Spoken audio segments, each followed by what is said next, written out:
सकते हैं। बड़े से आंगन के इंतहाई दाएं कोने में बैतुल खला और गुस्ल खाने के साथ पानी की लाल मोटर खड़ खड़ की आवाज़ के साथ चल रही थी। चंद मिनटों में गुस्ल खाने के ऊपर रखी नीली टैंकी भर गई और पानी थड़प थड़प की आवाज़ के साथ कच्चे फर्श को गीला करने लगा। इन आवाज़ों से एक अजीब सा शोर आंगन में पैदा हो गया। आंगन के बीचों बीच चारपाई पर बैठी आयशा की अभी सूरह यूसुफ की आखिरी 8 आयतें रहती थी कि बादल न ख्वास्ता इसे मोटर बंद करने उठना पड़ा। मोटर बंद करने के बाद वो दोबारा चारपाई पर आ बैठी और सूरह यूसुफ की तिलावत करने लगी। सूरह ख़त्म हुई तो आयशा ने कुरान मजीद बंद कर दिया, साथ पड़े पानी के ग्लास में फूंक मारी और पानी को घूंट घूंट पीने लगी।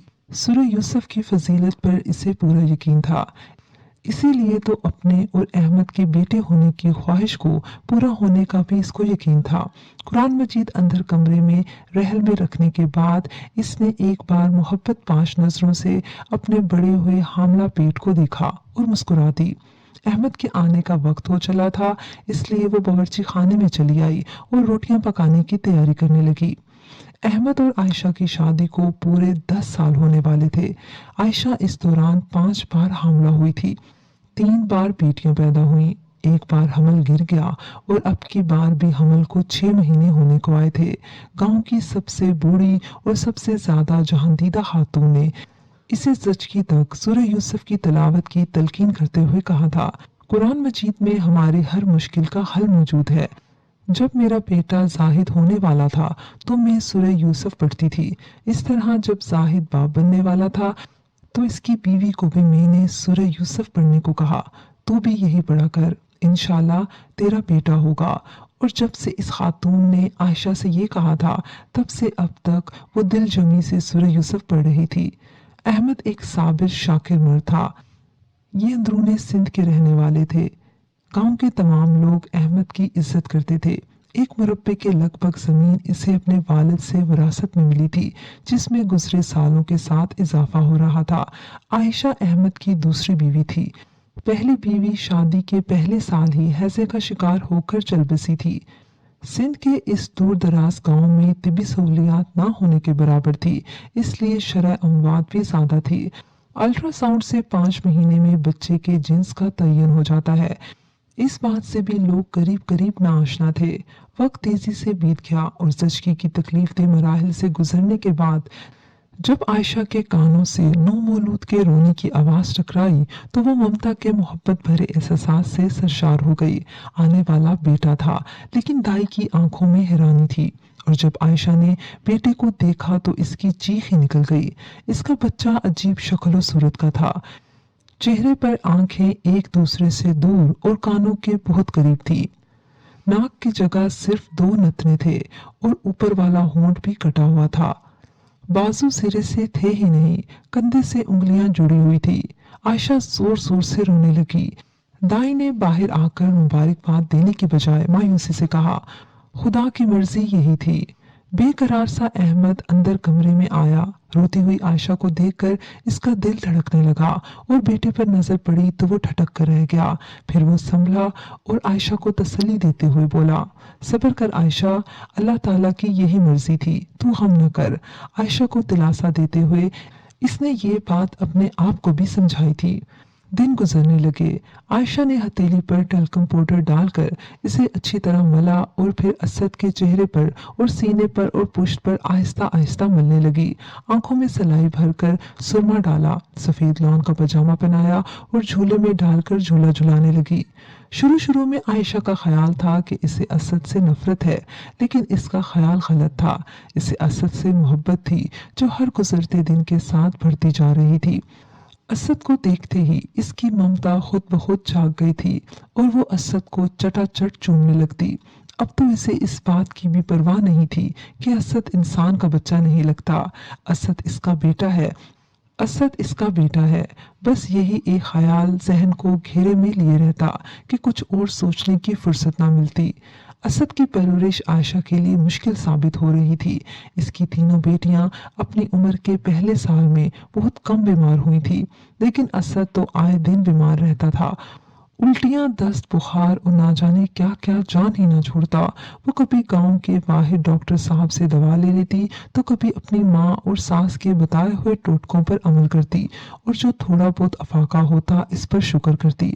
एक और बात जो कि फातिमा को वहम में मुब्तला किए देती थी कि असद की आदत भी कुछ गैर फितरी थी। रोने पर आता तो पहरों रोता रहता, हंसता तो हंसता ही रहता, और जब वो हंसता तो आयशा को खौफ महसूस होता, क्योंकि असद की हंसी किसी तौर पर फितरी न थी।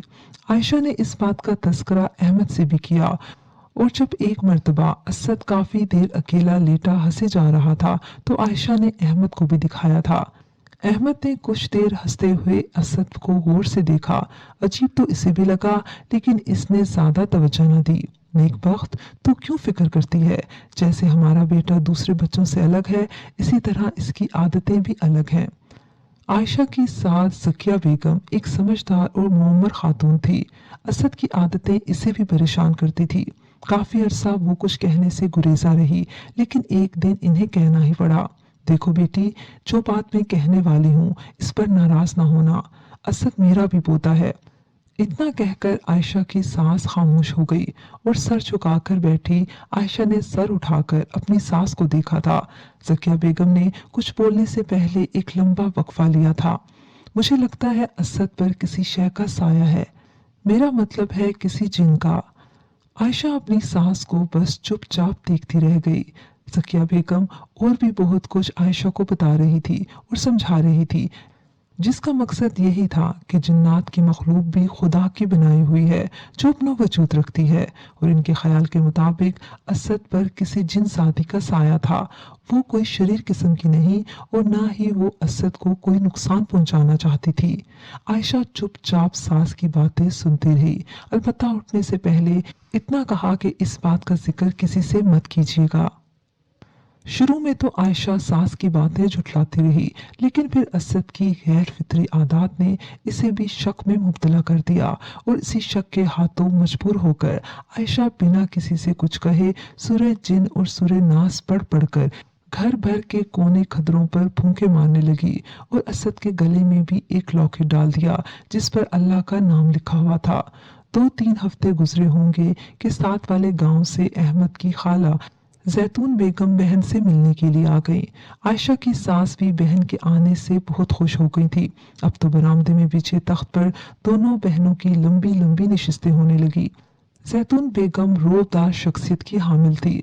अल्लाह वाली और सोमो सलात की तो जवानी से पाबंद थी।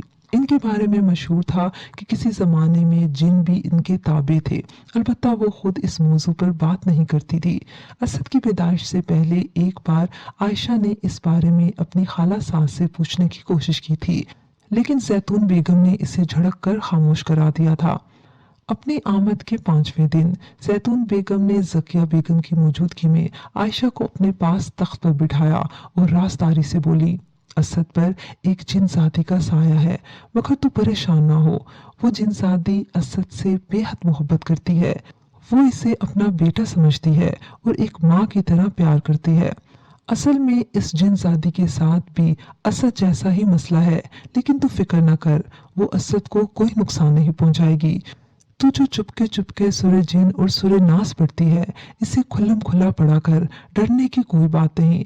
अगर तुझे कुछ कहना है तो बता दे। आयशा के पास अपनी सास और खाला सास से कहने के लिए कुछ ना था। हाँ, अलबत्ता छुप छुप कर बहाने के लिए बहुत से आंसू थे, और जब वो आंसू बहा रही थी तब नन्ना असद बिला वजह मुस्कुराए जा रहा था। गुस्से में आकर इसने असद के गाल पर थप्पड़ मार दिया। असद फिर भी मुस्कुराता रहा। फिर रोते हुए इसने असद को अपने सीने से लगा लिया। ऐ मेरे खुदा, ये कैसी आजमाइश है। इस दिन के बाद आयशा ने हर नमाज के बाद जब भी दुआ के लिए हाथ उठाए तो खुदा से बस यही दरख्वास्त की थी कि अगर किसी जिन्स आदि या इस जैसी मखलूक का साया इसके बेटे पर है तो इसे इससे निजात मिल जाए। सर्दियां शुरू हुई तो तेज बारिशें होने शुरू हो गई। ठंड बढ़ती चली जा रही थी, और इसी ठंड ने असद को अपनी लपेट में ले लिया। खांस खांस कर इसका बुरा हाल था। मुंह और नाक से हर वक्त लेसदार सफेद पानी निकलता रहता। रंगत भी जर्द होने लगी थी। वो और अहमद बेटे को 30 किलोमीटर दूर वाक़या मरकज़े सेहत ले गए। ऐसे बच्चों की कुव्वत मुदाफ़ियत वैसे भी कम होती है, बहुत बीमार रहते हैं। आपके बेटे को निमोनिया हो गया है, आप इसका शहर में मुआयना ज़रूर करवाएं। डॉक्टर साहब ने अद्वियात लिखते हुए कहा और चेकअप करवाने पर भी जोर दिया। मरकज़ सेहत से निकलते